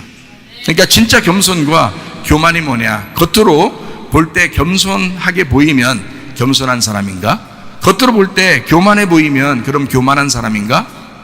그거 아니라는 거죠. 자, 마태복음 11장 28절부터 30절까지 말씀 보니까 이렇게 되어 있으면 수고하고 무거운 짐진 자들아 다 내게로 와라. 내가 너희를 쉬게 하리라 할 때 그 쉬게란 말이 아나파우라는 단어예요. 안식하다라는 말이고 쉬게 한다는 말입니다. 이게 아나하고 파우에서 나온 말입니다. 아나라는 말이 우예라는 말이고 파우란 말이 멈추다 정지한다라는 말입니다. 그러니까 위에서 멈췄다라는 말이에요. 그러니까 아래에서 멈춘 게 아니고 위에서 멈췄다 이 말이에요. 그러니까 평안하고 안식한다는 말이죠. 그러니까 이 땅의 마음이 아닌 거예요. 하늘의 마음으로 딱 돼서 정지가 된 거예요. 그러니까 이 사람이 평안하죠. 그러니까 여러분도 기도 응답 받을 때 어떻게 한다 그랬어요? 기도하고서 마음의 평강이 올 때까지 기도하라 그랬죠. 마음의 평강이 오면 그때 이제 이 안에서 평강이 오면 그게 응답이다 이렇게 이야기하고 그러잖아요. 그러니까 수고하고 무거운 짐진 자다 다 내게로 와라. 뭐 주님에게 오란 얘기죠. 주님에게 와라. 너희를 쉬게 하겠다. 너희를 안식을 주겠다. 그 안식은 이 땅의 안식이 아니라 영적인 안식, 위에 있는 안식을, 평안함을 주겠다라는 그런 말씀입니다. 누가복음 6장 5절 말씀이요. 또 이르시되 인자는 안식일의 주인이니라 했고요. 요한복음 19장 30절 말씀. 예수께서 신포도주를 받으신 후에 이르시되 다 이루었다 하시고 머리를 숙이니 영혼이 떠나가셨다. 예수님이 죽으신 것이 이제 다 이루었다는 말입니다. 그러니까 창조가 다 끝났다는 얘기예요. 창세기 2장 1절부터 3절이요. 천지와 만물이 다 이루어지니라. 하나님이 그가 하시던 일을 일곱째 날에 마치시니 그가 하시던 모든 일을 그치고 일곱째 날에 안식하셨다. 하나님이 그 일곱째 날을 복되게 하사 거룩하게 하셨으니 이는 하나님이 그 창조하시며 만드시던 모든 일을 마치시고 그 날에 안식하셨다. 자, 천지 창조가 이루어지고 그 다음에 에덴 동산에서 선악과 먹는 범죄하기 전에 이미 하나님은 안식하셨다라고 나와 있어요. 근데 이 안식이 깨지는 날이 왔어요. 이게 창세기 3장인데 이 선악과를 먹음으로써 인간에게 안식이 깨진 거예요. 그래서 하나님이 그 안식을 포기하고 이 땅에 내려오신 겁니다. 자기가 일하시러. 여러분 보고 일하라고 하는 게 아니라 자기가 일하시러 오겠다는 거예요. 그래서 예수님이 이 땅에 오셔서 자기가 일하시다가 십자가 못 박혀 돌아가시면서 다 이루었다 이런 거예요. 일을 다 끝냈다 이런 거예요. 빚을 다 갚았다 이제. 그러니까 너희에게 안식이 온다는 거예요. 그러니까 예수님의 십자가의 죽음은 우리에게 안식이 온다는 거죠. 예수가 죽으심으로, 그러니까 죽음이라는 그 값이 없이 그냥 안식 주는 게 아니에요. 우리한테 예수 그리스도가 죽으심이 창조의 완성이고 예수 그리스도의 죽으심이 우리에게 안식이란 말입니다. 그거 주겠다는 거예요. 예수님이 죽으심으로 안식을 하게 해줄 테니까 너희는 다 내게로 와라 이거예요. 예수님과 함께 너희가 그 죽음을 목격하라는 거죠. 그 죽음을 확인해봐라. 그러면 안식을 알게 될 것이다. 그 쉼을 얻게 될 것이다. 그런 말입니다. 마태복음 11장 28절부터 30절까지 이 말씀은 그렇게 쉬게 하겠다는 말이에요. 자, 나는 마음이 온유하고 겸손하니 나의 멍에를 메고 내게 배워라. 그리하면 너희 마음이 쉼을 얻는다. 이렇게 되어 있습니다. 마음이 온유하고 라는 말이 프라우스라는 단어예요. 온화한이라는 단어예요. 온화해진다. 프라우스에서 온화한인데요. 이게 프로시케, 이게 기도에서 나온 겁니다. 기도, 예배, 이게 프로시케에서. 이게 온유하다는 말은 그러니까 저 사람 온유해 이 말은 뭐에 해당하는 거냐면 기도하는 사람이다 이 말이에요. 그러니까 우리가 그냥 뭐 저 사람 조용한 사람 보니까 이제 온유한 사람인가 봐. 물론 조용해야죠. 맨날 시끄럽게 싸우고 돌아다니고 그러면 안 되죠. 온유한 것 물론 맞지만 성경적인 온유는 뭐냐면 기도하는 사람입니다. 기도하는 사람, 예배 드리는 사람, 진정으로 예배 드리는, 진정으로 기도하는 사람이다. 이게 온유한 사람입니다. 예, 그 온유한 사람, 그리고 겸손하니라고 되어 있습니다. 이 겸손하니라고 하는 말이 타페이노스라는 단어예요. 이 타페이노스라는 단어가 무슨 단어냐면 짓눌렸다는 단어예요. 초라해졌다, 천해졌다, 짓눌려서 초라해진 이것이 겸손해. 그러니까 여러분 뭔가 병 때문에, 질병 때문에 고통을 받거나 가정에 문제가 생겨서 막 사람들에게 비난을 당하거나 이러면 그게 짓눌리죠. 왜? 그게 짓눌리죠. 저도 그런 거 당해봤거든요. 예, 문제가 있어서 짓눌려 받고 질병이 있어서 짓눌려 받습니다. 그래서 그 짓눌려 보니까 그 짓눌림 자체가 겸손이더라고요. 성경 찾아보니까 그 자체가 겸손이더라고요. 그러니까 하나님은 상한 심령을 왜 기뻐하시냐면, 그 예배를 왜 기뻐하시냐면, 너희들이 송아지를 아무리 드려도 하나님이 그거 좋아하시는 게 아니야. 네 상한 마음, 그게 하나님이 기뻐 받으시는 예배가 된다는 거예요. 그게 제물이 된다는 거예요. 왜 그러냐 봤더니 짓눌렸어. 짓눌린 상태야. 누가 그랬더니 예수님께서 짓눌린 상태가 된 거예요. 예수님이. 그래서 예수님이 온유하시고 예수님이 겸손하신 분이에요. 그러니까 하나님이 예수님을 받으시는 거야. 그처럼 우리도 짓눌리면 하나님이 우리를 받으시는 거예요. 짓눌리면. 그러니까 여러분이 짓눌려, 질병 때문에, 가정의 문제 때문에 막 짓눌리잖아요. 그러면 난 왜 그래? 이거 뭐 벗어나고 싶어. 벗어나고 봐. 뭐 이렇게 외치기만 하고 그러지 말고, 그 자체가 짓눌리는 겸손이란 말이에요. 그 자체가 겸손이다. 그러니까 그것도 하나님이 기뻐하시는 거다. 그 짓눌리고 초라해지고, 왜 그 자기가 비참해지는 거 있잖아요. 왜 스스로 막 비참하고 막 비참해지는 거 있잖아요. 예. 하나님 말씀 들을 때 여러분이 막 비참해질 때가 있죠. 어떨 때는 막 자기를 막 혼내는 것 같고, 그러니까 그것도 겸손이에요. 그것도 짓눌리는 시간이야. 얼마나 감사한지 몰라요. 자, 겸손하니 나의 멍에를 메고 내게 배워라. 그리하면 너희 마음이 쉼을 얻는다. 쉼을 얻는다 아까 말했죠. 아나파우시스, 안식입니다. 이게 중단, 위에서 멈췄다라는 말입니다. 그것을 준다. 그 쉼을 주시니 이는 내 멍에는 쉽고 내 짐은 가볍다. 쉽다는 말이 크레스토스라는 단어예요. 고용된, 자비로운이란 말이고, 크라우마이에서 왔어요. 이게 고용하다, 공급하다, 신탁, 하나님의 약속이라는 말입니다. 하나님께서 정해놓고 오신 것이 쉽다는 말이에요. 그래서 내 멍에는 쉽고 하나님의 정하심이 있다 이 말이에요. 주님의 정하심, 하나님의 정하심으로 예수님이 오셨어요. 그리고 그 멍에를 지고 갔어요. 그렇기 때문에 하나님의 정하심이 있기 때문에, 자, 너희들 안식을 주는 게 목적이야. 너희들 쉬게 해주는 게 목적이야. 내가 그 짐을 지고 가는 거에 이게 하나님의 약속이야. 그게 아버지의 약속이야. 그러니까 예수님은 뭐라고 우리에게 얘기했어요? 야, 너희들 다 내게로 와. 내게로 와. 내가 짊어지고 갈 테니까. 그게 하나님의 약속이니까 짊어지고 갈 거야. 그러면 너희들은 쉼을 얻을 거야. 안식할 거야. 내게만 오기만 하면. 그 사람들이 자기가 예수님에게 안 온단 말이에요. 겸손하려고 하지도 않아. 말씀 들으려고 하지도 않아. 교만하면 계속 교만해. 사람이. 안 되지. 그렇게 하지 말라니까. 다른 사람도 알아주지도 않는다니까. 어차피 특별히 우리 교회는 그런 사람 안 알아준다니까. 자기 혼자 교회를 혼자. 안 된다니까. 그것도 다 같이 교회지 무슨 혼자 교회예요. 다 같이 서로 협력하고 선을 이루어야지. 왜 혼자 교회라고 하면서 악한 일을 이루냐고. 그건 안 된다고. 교회가 되셔야지. 자기가 온유하고 겸손해져서 주님처럼 주님을 따라가서 주님의 교회니까 나도 그 주님의 교회 일원이 돼야지. 그렇게 서로 하나가 돼야지. 교만해서는 안 됩니다. 베드로전서 5장 5절 말씀입니다. 젊은 자들아 이와 같이 장로들에게 순종하고 다 서로 겸손으로 허리를 동이라. 하나님은 교만한 자를 대적하시되 겸손한 자들에게는 은혜를 주시느니라 그랬습니다. 젊은 이와 같이 장로들에게 어떻게 하라고요? 목사예요. 목사. 장로가 목사예요. 장로님도 계시지만 목사예요. 목사에게 순종하고 다 서로 겸손으로 허리를 동이라 했잖아요. 순종하는 것이 겸손이니까. 순종하는 것이 겸손이라고요, 여러분. 순종 안 하려고 해보세요. 자기 뜻대로 갑자기 생각이 팍팍 나옵니다. 갑자기요. 그러니까 팍팍 이렇게 나오잖아요. 봐봐요. 이게 자기 생각이 팍팍 나와요. 이렇게. 이건 뭐 달린 거야, 이게. 뿔나는 거야. 자기 생각이 자꾸 나오면. 그러니까 겸손한 것은 뭐냐? 순종하는 거예요. 순종하는 것이 겸손이야. 자, 하나님은 교만한 자를 대적하신다 그랬습니다. 교만한 사람을 대적하신다. 그러니까 순종하지 않는 사람이 교만한 거죠. 그러니까 그 교만한 사람을 대적하신다.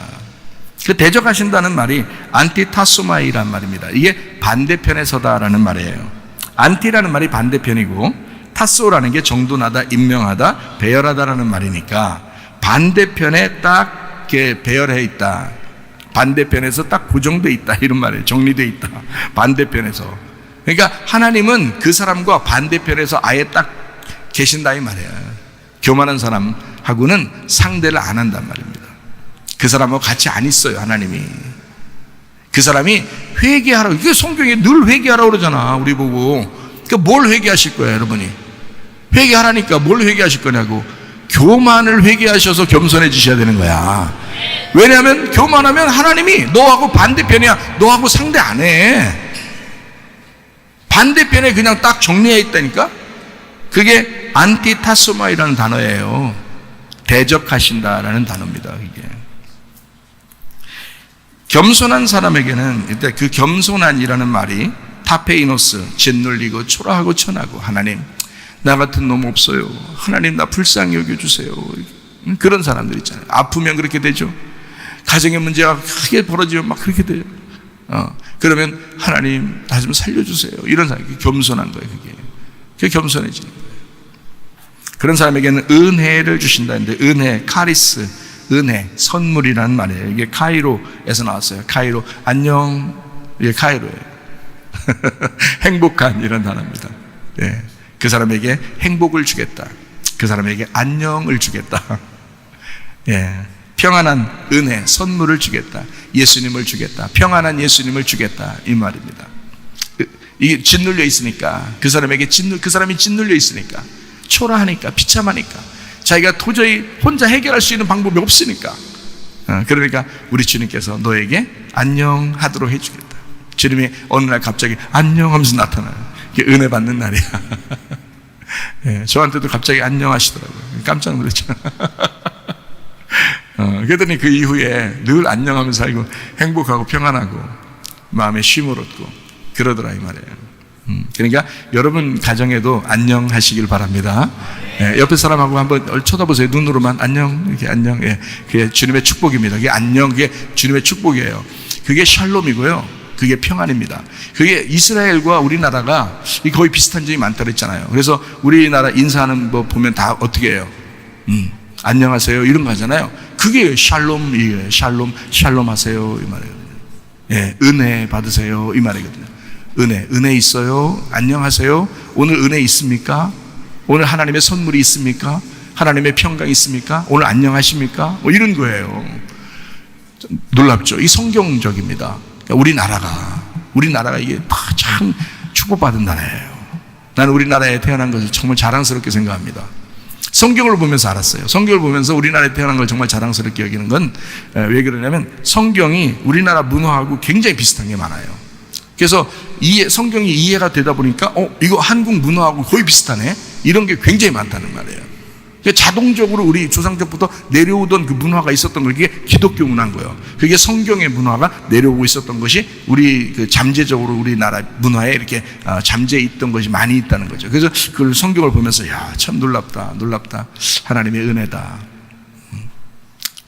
그러니까 안녕하세요 이것도요 참 하나님의 은혜입니다. 주님의 선물이고요, 평강이고요, 행복하고 안식하고.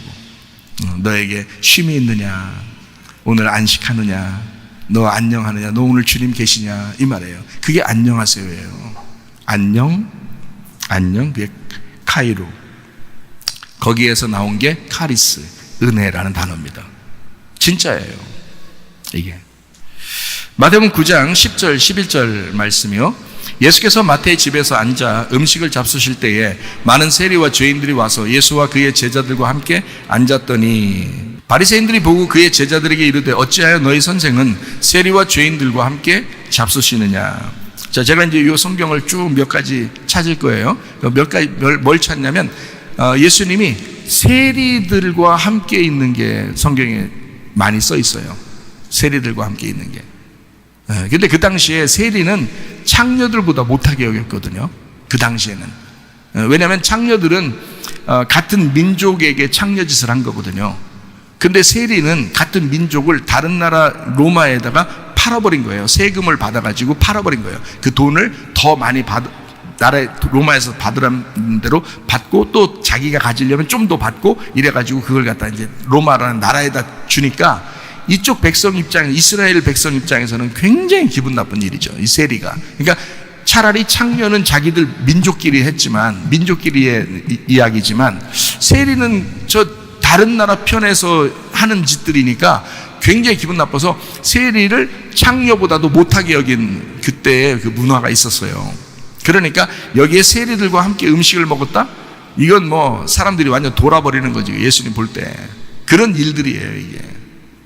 그러니까 우리가 보는 것으로, 자, 바리새인들은 지금 세리들하고 저렇게 먹는 걸 보니까, 예수님 먹는 걸 보니까 분명히 저거 나쁜 놈일 거야, 이렇게 생각하는 거죠.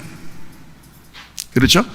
자기들은 그렇게 안 하니까. 자기들은 세리하고 전혀 상대도 안 하니까. 자기들은 깨끗하게 하나님만 생각하면서 사니까. 바리새인들이 생각할 때는 세리들하고 같이만 하는 예수님을 볼 때는 전 더럽다고 여기는 거거든요. 자, 이렇게 이제 이런 맥락으로 보니까 이게 사람들의 기준, 그러니까 사람들의 기준으로 봐서는 예수님을 이제 교만하게 본 거고요. 우리가 이제 성경을 기준으로 볼 때는 예수님은 자기 스스로가 겸손하고 온유하다고 이렇게 자기를 소개했단 말이죠. 그러니까 예수님의 측면과 사람들의 보는 측면이 좀 달랐다는 얘기입니다. 그죠? 네, 그거를 한번 보도록 할게요. 마태복음 11장 19절 말씀입니다. 인자는 와서 먹고 마시며 말하기를, 보라, 먹기를 탐하고 포도주를 즐기는 사람이요 세리와 죄인의 친구로다 하니 지혜는 그 행한 일로 인하여 옳다함을 얻느니라. 예수님이 이렇게 사셨어요. 그러니까 예수님이 거룩하고 깨끗하게 이렇게 사신 게 아니에요. 그때 당시에 이 사람들이 볼 때도 이해가 안 되는 행위를 한 거예요. 이해가 안 되는 짓을. 먹기를 탐하고 막 개걸스럽게 먹었다는 얘기고요. 또 술까지 드셨어요. 예. 그러니까 이제 이게 예수님이 술 이건 말이 안 된다. 그래서 저걸 갖다가 이제 포도즙을 드셨다. 뭐 이렇게 포도를 이렇게 짜가지고 그 물로 이렇게 드신 거지. 어떻게 술을 드시냐 이렇게 할 수도 있겠는데 성경을 찾아보면 그게 포도주예요. 그냥 포도주. 그러니까 포도주도 드신 거예요. 또 여러분 또 집에 가서 또 예수님도 포도주 드셨대. 우리 집에 가서 슈퍼마다 돌아다니면서 또 포도주 사가지고 또 뭐 오래된 게 더 좋은 거다라고 하면서 그렇게 이거 안 돼. 교만한 거야. 이미 그런 거 쳐다보지도 말라고 돼 있잖아요. 예수님이 이렇게 하실 때는 뭔가 일이 있어서 그래요. 뭔가 알려주려고 그런 거예요. 이렇게 할 때는. 자, 포도주를 즐기는 사람이요 세리와 죄인의 친구로다. 이렇게 했어요. 예수님이 자기를 이렇게 소개할 때 그렇게 소개해요. 세리와 죄인의 친구로다. 사람들이 볼 때 도저히 이해가 안 되는 일이거든요. 자, 마태복음 21장 31절 32절의 말씀이요. 그들 중에 누가 아버지의 뜻대로 하였느냐 이르되 둘째 아들이니이다. 예수께서 그들에게 이르시되 내가 진실로 너희에게 이르노니 세리와 창녀들이 너희보다 먼저 하나님의 나라에 들어가리라. 요한에 의해 도로 너희에게 왔거늘 너희는 그를 믿지 아니하였으되 세리와 창녀는 믿었으며 너희는 이것을 보고도 끝내 뉘우쳐 믿지 아니하였도다. 자, 누가 더 구원을 먼저 받는다는 거예요? 세리와 창녀가 구원을 먼저 받는다는 거예요. 왜? 그들은 죄인이라고 여겼기 때문입니다. 자기들은 죄인으로 낙인을 찍힌 거예요. 죄인으로 낙인 찍힌 사람은 구원밖에 받을 게 없어요. 근데 자기가 죄인이라고 여기지 않는 사람들 있죠? 교회 안에서도. 그런 사람들은 죄인이 되는 것밖에 남지 않은 거예요. 그런데 죄인이 이미 낙인 찍힌 사람은 구원받는 것밖에 남지 않은 거예요. 그래서 예수님은 세리와 창녀가, 너희들은 세리와 창녀를 자꾸 비난하고 그러지만 세리와 창녀가 너희보다 먼저 천국 갈 것이다 라고 주님께서 이제 말씀을 하신 거죠. 여기다가 자, 누가복음 15장 1절 말씀입니다. 모든 세리와 죄인들이 말씀을 들으러 가까이 나오니 이렇게 돼 있어요. 아마 이 부분은 여러분이 지나치고 그냥 잃은 양 드라크마 탕자의 비유라고만 알고 있을지도 몰라요. 누가복음 15장을. 근데 누가복음 15장 1절에 뭐 때문에 이 얘기를 해주는 거라고요? 세리와 죄인들이 말씀을 들으러 가까이 나왔기 때문에 이 얘기를 하는 거예요. 그러니까 잃은 양 드라크마 탕자의 비유는 지금 누가 더 구원을 받을 것이다 라는 것을 얘기해 주는 거예요. 세리와 죄인들이 구원을 받을 것이다 라는 것을 이야기해 주는 것입니다. 이해가 되시겠죠? 자, 누가복음 15장에 30절 말씀을 봅니다. 그러면 이제 이 말이 다르게 보일 거예요. 자, 아버지의 살림을 누구와 함께? 창녀들과 함께 삼켜버린 이 아들이 돌아오매. 네. 이를 위하여 살찐 송아지를 잡으셨나이다. 자, 이게 무슨 말이에요? 아버지의 아들이 창녀들과 함께 놀다 왔어요. 근데 송아지 잡아줘요? 이렇게 얘기하는 거예요. 근데 지금 누가복음 15장의 1절에는 뭐라고 나와 있다고요? 세리와 죄인들이 말씀 들으러 왔단 말이에요. 그래서 그 사람들에게 지금 구원을 선포하고 싶은 거예요, 예수님이. 그래서 지금 잃은 양 드라크마 탕자의 비유에서 너희가 잃은 양 중에 그 하나가 누군지 아느냐? 드라크마에서 잃은 드라크마 하나가 누군지 아느냐? 탕자, 잃어버린 탕자, 그 아들이 누군지 아느냐라는 것을 소개하는 거예요, 예수님이요. 예수님을 얘기하는 것입니다. 그러면 누구에게나 그 하나가, 잃어버린 그 하나가 예수님이니까 예수님만 찾으면 온전하게 되는 거예요. 예수님만 찾으면 10개가 되고요, 예수님만 찾으면 100개가 되는 거예요.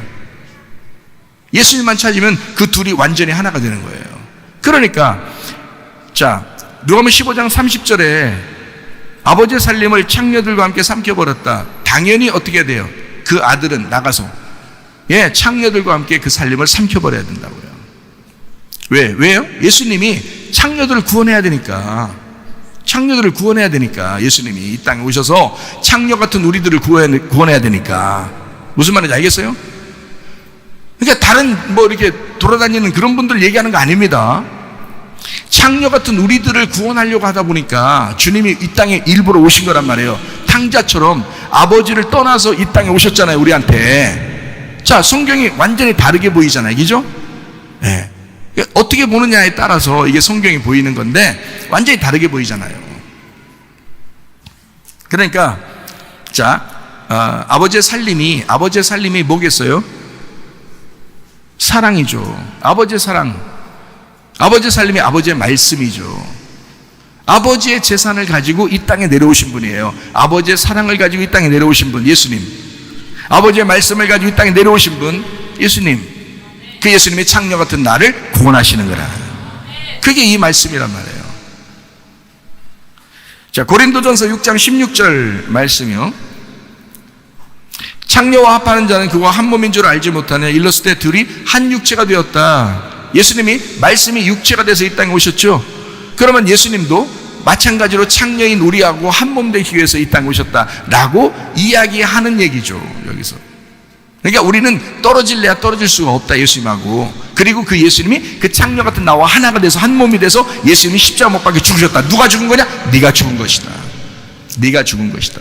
그래서 예수님이 죽으실 때 나도 함께 죽은 거다. 그러면 난 더 이상 없다, 이 말이야. 그러니까 더 이상 창녀처럼 살면 된다, 안 된다? 안 된다. 이제는 거룩한 신부로 살아야 된다.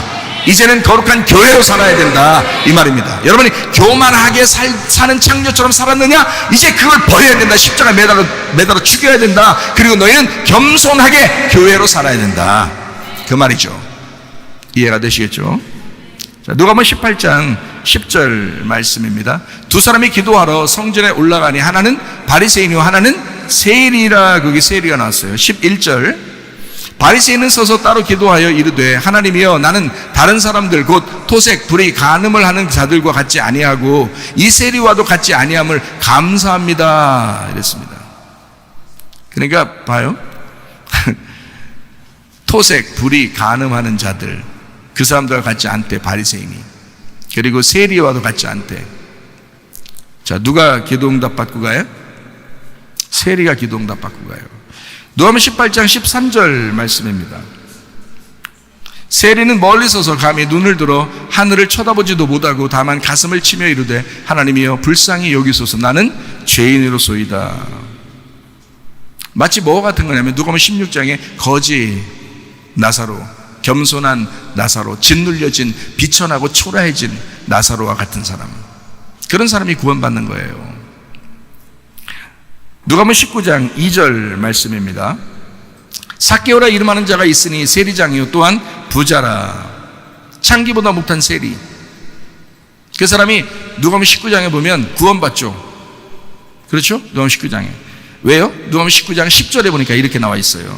인자가 온 것은 잃어버린 자를 찾아 구원하려 함이라. 그 찾아라는 게 제테오입니다. 구하다, 예배하다. 자, 잃어버렸다면 예수님께서 예배하러 찾아오실 거야, 이 말이에요. 잃어버렸다. 네가 잃어버렸다면 주님이 찾아서 예배할 거야, 너를. 이런 얘기거든요. 찾아오신다는 거예요. 찾아서 구원한다는 거야. 자, 너를 예배하고 너를 찾아올 거야. 그리고 널 구원할 거야. 그 정도로. 자, 어떻게 하면? 잃어버린 사람이면. 그 잃어버렸다는 말이 아폴림이라는 단어예요. 아폴림이라는 단어가 뭐냐면 완전히 파괴됐다는 말입니다. 완전히 파괴됐다. 다시 말하면 짓눌려서 비천해지고 비참해지고 아주 자기가 일어날 수가 없다. 도저히 일어날 수가 없다. 나 질병 때문에 일어날 수가 없고 가정의 문제 때문에 일어날 수가 없고 초라하고 비참하고 아주 내가 살 소망이 없다. 뭐 이런 사람들 있잖아요. 그거 주님이 찾아서 예배한다는 거야. 그 사람이 예수님 찾아가지 못하잖아요. 그러니까 그런 사람들에게는 주님이 찾아가신다는 거야. 예배하라. 어느 날이라도 여러분 그 주님이 찾아오십니다. 그러니까 그걸 기대하고 기도하셔요. 혹시 가족 중에 그렇게 아픈 사람이 있다면 또 문제가 있다면 여러분 기도하셔요. 주님이 반드시 기회를 주실 것입니다. 예, 반드시 기회를 주셔요. 기도하셔요. 마태복음 23장 33절에 말씀은 뱀들아 독사의 새끼들아 너희가 어떻게 지옥의 판결을 피하겠느냐. 자, 뱀들아 독사의 새끼들아 누구한테 한 얘기인가요? 예? 바리새인들한테 한 얘기예요. 마태복음 23장 얘기잖아요. 마태복음 23장에는 그냥 예수님이 그냥 욕으로 그냥 가득 차 있는 얘기예요. 장이 마태복음 23장이거든요. 욕을 그냥 바가지로 하신 장이에요. 자, 그리고 이것도 보세요. 요한복음 2장 15절 16절 말씀이요. 노끈으로 채찍을 만드사 양이나 소를 다 성전 내쫓으시고 돈 바꾸는 사람들의 돈을 쏟으시며 상을 엎으시고 비둘기 파는 사람들에게 이르시되 이것을 여기서 가져와라. 내 아버지의 집으로 장사하는 집을 만들지 마라. 자, 거기 봐요. 내쫓으시고 채찍 만들어 가지고 내쫓으시고요. 그리고 상 엎어버리고요. 그리고 이제 그러니까 완전히 어떻게 했다는 거예요? 난리 났다는 거예요. 거기에 가가지고 뒤집어 엎어버렸다는 얘기야.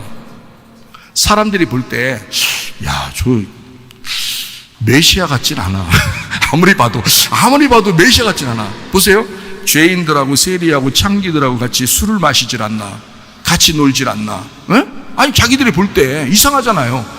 아니 성전에 왔는데 그래 세상에 성전에서 재물 바치려고 막 서로 장사도 하고 그러거든요. 좋은 걸 갖다 가져와가지고 이제 팔아야 되니까 그걸 갖다 예배드려야 하나님 받으시니까 막 흐시라고 막 뼈만 남고 막 다리 휘청거리고 이런 거 갖다 못 드리거든요. 원래 법적으로. 그러니까 이 좋은 걸 갖다가 어떤 사람이 잘 갖고 와가지고 그걸 비싼 값에 이제 팔아서 그걸 갖다 이제 드리는 사람도 좋고. 그러니까 왜냐면 먼 길을 오다가 애가 막 다리 절고 막 이렇게 할 수도 있잖아요. 막 쓰러지고 막 병 나고 이럴 수도 있으니까 그거 안 되거든요. 그래서 멀린 사람도 와서 제사를 드릴 수 있도록 앞에 잘 가꾼 그런 이제 그 양들을 이제 다 이제 놓고 팔고 그러거든요. 뭐가 나빠요? 그러니까 그 사람들은 그거 사가지고 돈만 가지면 되는 거야. 그리고 그거 사가지고 제사를 드리면 되는 거, 제물 드리면 되는 거고요.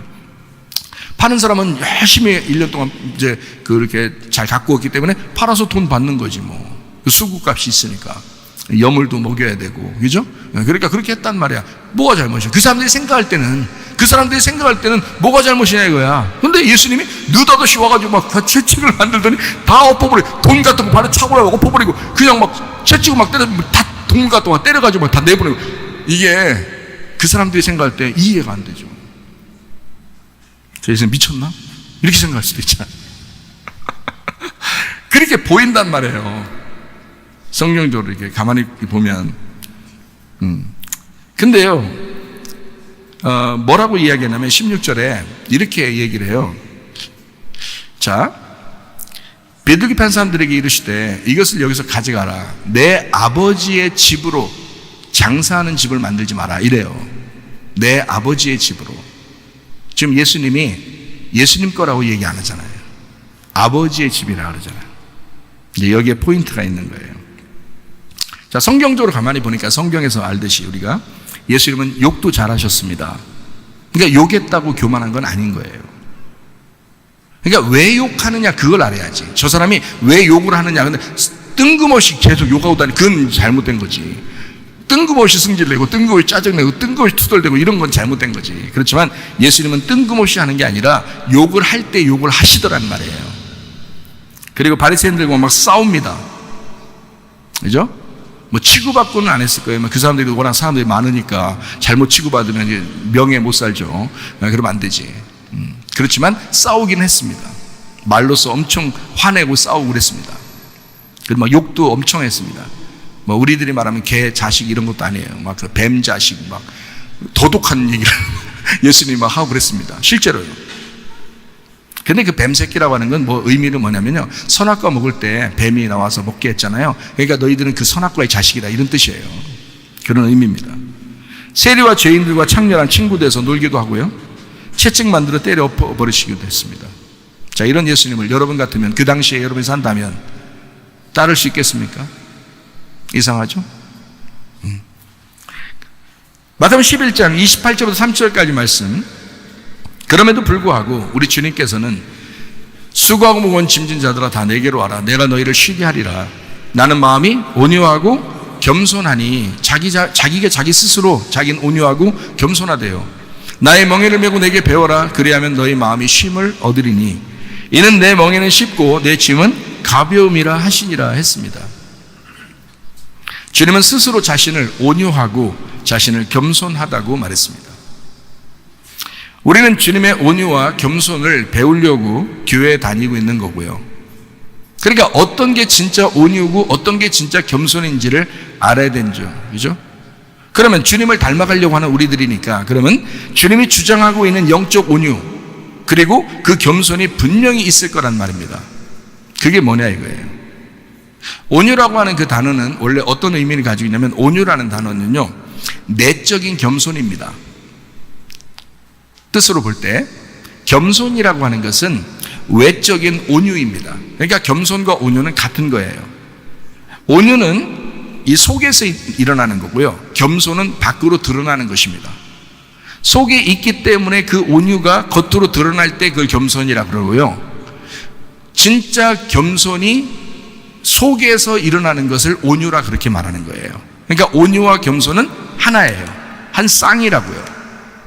그러니까 예수님은 그걸 알기 때문에 안에서도 온유하시고 겉으로도 겸손하신 분이다 라고 얘기해요. 실제로는 막 때려 엎으시고 싸우고 이랬으면서도, 욕했으면서도 그렇게 했단 말이에요. 예수님이 자기를 온유하고 겸손하다, 이는 내 멍에는 쉽고 내 짐은 가볍다, 이렇게 이야기를 했습니다. 사람이 보기에 어떠한 사람이라도 자기 위에 머리를 예수님으로 두게 되면 그러면 온유하고 겸손한 사람입니다. 그 사람이 지금 교만하든지 욕을 하든지 뭐 어떤 짓을 하더라도 그 사람의 머리를 예수님으로 두게 되면 온유하고 겸손한 사람입니다. 자, 예수님은 어떻게 했어요? 예수님도 자기 위에 꼭 누구를 뒀어요? 아버지를 뒀어요. 아버지 하나님을. 자기는 자기 혼자 일을 한다고 하지 않았어요. 항상 아버지에게 영광을 돌리고 아버지의 뜻이 이루어지기를 원했고 아버지의 원대로 되기를 원했고, 아버지가 원하는 것이 무엇이냐, 아버지의 집이 이렇게 돼서는 되겠느냐라고 해서 아버지를 자꾸 높인 거지 자기를 높이질 않았습니다. 이해가 돼요? 자기는 이렇게 다른 사람이 볼 때 비난받아 마땅하게 보일지라도 자기는 아버지의 뜻을, 아버지의 집을 거룩하고 깨끗하게 만들어야 되겠다는 거예요. 그러니까 자기 머리 위에, 자기 위에 꼭 아버지를 두었어요. 예수님이요. 모든 것은 아버지의 마음을 이해시키려고 했던 행동들이었어요. 예수님이. 그래서 예수님은 자기를 나는 온유하고 겸손하다, 내게 와서 배워라, 이렇게 말한 거예요. 겉으로 볼 때 그냥 뭐 좀 겸손한 척하고 뭐 그냥 고개 좀 더 많이 숙이고 막 조용조용하게 얘기하고 이러면 굉장히 온유하고 겸손한 줄 아는, 그거 아닙니다. 그렇지 않아요. 사람들이 볼 때 온유하고 겸손하고 성경적으로 주님이 보실 때 우리를 온유하고 겸손하게 보는 건 완전히 다를 수가 있습니다. 문제는 자기 위에 머리도 없이 행동하고 머리에 순종하지도 않고 승질내면서 살아가게 된다면 아무리 굽신굽신해도 그 사람은 교만한 사람입니다. 자기 머리 위에 예수가 있어야 돼요. 우리 교회의 머리는 예수님이십니다. 여러분의 여러분의 가정의 머리도 예수님이십니다. 여러분 개인의 자신들의 머리도 예수님이십니다. 예수님이 여러분에게 시키는 일이라면 하세요. 예수님이 하지 말라면 하지 마세요. 여러분의 머리는 반드시 있어요. 그래서 그 주님이 원하신다면 내가 그 뜻대로 살겠습니다 라고 그렇게 말하는 사람, 그게 온유하고 겸손한 사람입니다. 이사야 53장 5절, 그가 찔림은 우리의 허물 때문이요 그가 상함은 우리의 죄악 때문이라. 그가 징계를 받음으로 우리는 평화를 누리게 되었고 그가 채찍에 맞음으로 우리가 나음을 얻었도다. 주님이 찔리신 이유 우리의 허물 때문이다. 주님의 상한 것은 우리의 죄악 때문이다. 주님이 징계를 받은 것은 우리가 평화롭게 살게 하려고, 우리가 평화가 있게 하려고, 주님이 채찍에 맞으신 것은 우리가 나음을 얻게 하려고 주님이 그렇게 하셨답니다. 우리를 사랑하셔서 우리를 위해서 죽으신 그 주님이 그렇게 하셨대요. 그러면 우리는 그 말씀을 믿고 의지해서 내 머리를 예수님으로 두고 그 말씀을 믿고 의지하고 기도하면 반드시 여러분에게 좋은 일이 생길 것입니다. 요한복음 3장 16절 말씀, 하나님이 세상을 이처럼 사랑하사, 나를 사랑하사 이 말입니다. 나를 이 방법처럼, 이 방법으로 사랑하사, 불뱀과 노뱀으로 사랑하사, 불뱀을 내려주지만 반드시 노뱀이 함께 와서 우리를 구원하시는 그 하나님, 우리를 채찍질하지만 그러나 반드시 우리를 위로하시는 그 하나님, 우리를 심판하시지만 반드시 우리를 사랑하시는 그 주님, 우리를 용서하고 은혜를 베풀고 구원하시는 그 주님, 그렇게 사랑하사 독생자를 주셨으니, 이 독생자 하나를 알게 하고 하나가 되게 하려고 하는 그 독생자를 주셨으니 이는 저를 믿는 자마다 멸망치 않고 영생을 얻게 하려 하심이니라 했습니다. 여러분, 그리스도 예수 안에서 주님의 사랑을 깨닫고, 주님이 나를, 그러나 주님과 대적자가 되서는 안 됩니다. 겸손하셔야 합니다. 주님의 편에 서시기를 바랍니다. 마태복음 5장 5절 말씀, 온유한 자는 복이 있나니 그들이 땅을 기업으로 받을 것이며. 부동산 얘기하는 거 아닙니다. 좋은 땅 기업을 받는다 이런 말인데, 이게 부드러운 마음을 준다 이 말입니다. 좋은 밭을 주겠다 이 말이에요. 온유한 사람에게는, 복 있는 사람은 온유해지는데, 이게요, 온유한 사람은 복이 있나니도 되지만 복 있는 사람은 온유해지는데 그 사람이 좋은 밭 된다 이 말입니다. 땅을 기업으로 받는다. 이 땅에서 좋은 마음을 갖게 된다. 주님의 마음을 갖게 된다 이 말이에요. 마음속에 온유가 있는 사람, 겸손한 삶을 살아가게 된다 이 말입니다. 겸손이 곧 은혜요, 그리고 구원입니다. 그러므로 여러분, 온유한 사람은 땅을 기업으로 받는다. 온유한 사람이 겸손한 거죠.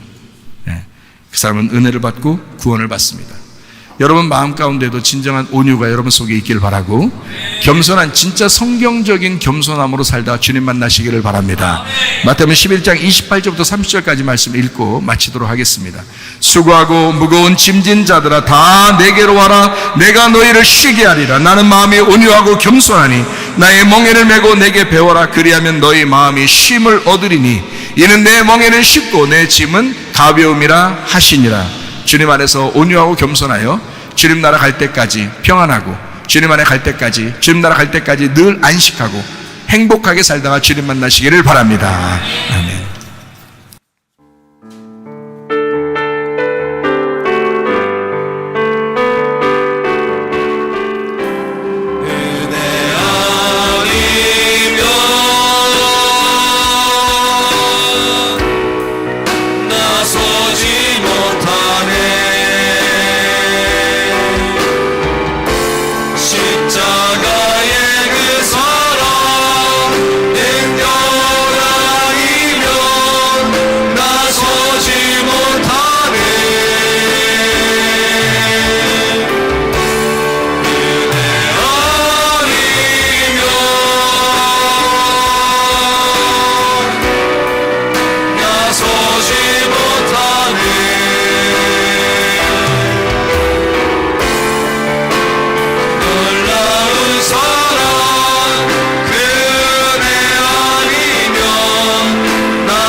하나님 앞에 기도할 때, 하나님 내게 은혜를 베풀어 주시옵소서.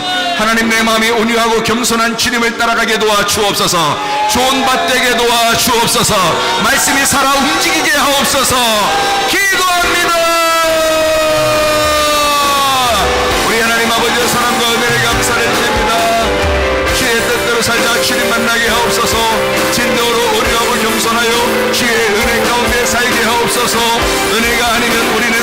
없습니다. 은혜 아니면 살아갈 수가 없습니다. 우리 하나님 아버지로 도와주십시오. 우리 하나님 아버지여 주의 뜻대로 살게 해주십시오. 주님의 마음을 닮아 살게 도와주십시오. 하나님 아버지여 주님께서 우리의 모든 것을 닮아 아버지 감당했사오니 우리 하나님 아버지여 주여 예수의 십자가 분들도 하나님 아버지여 주의 뜻대로 살게 하옵소서.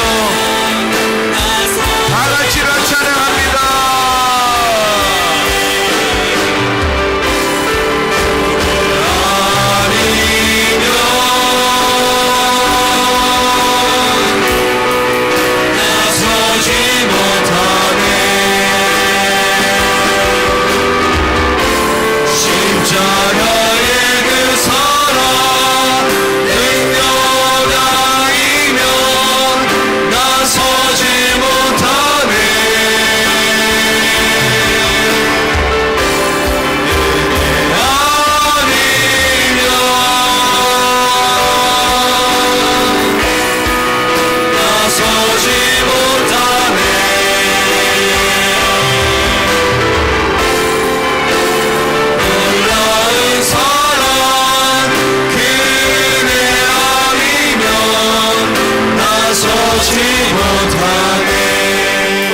주님께서 너를 복주시고 너를 지키시기를 원하며 주님께서 그분의 얼굴을 내게로 향하여서 네게 은혜 베푸시기를 원하고 주님께서 그분의 얼굴을 내게로 향하여서 네게 평강 주시기를 원하노라. 이제는 우리 주 예수 그리스도의 은혜와 하나님의 사랑과 성령의 교통하심이 교회와 가정에 영원토록 함께할지어다. 아멘. 주여 감사합니다. 우리 하나님 아버지 인도하시고 사랑하심을 감사합니다. 주님만의 영광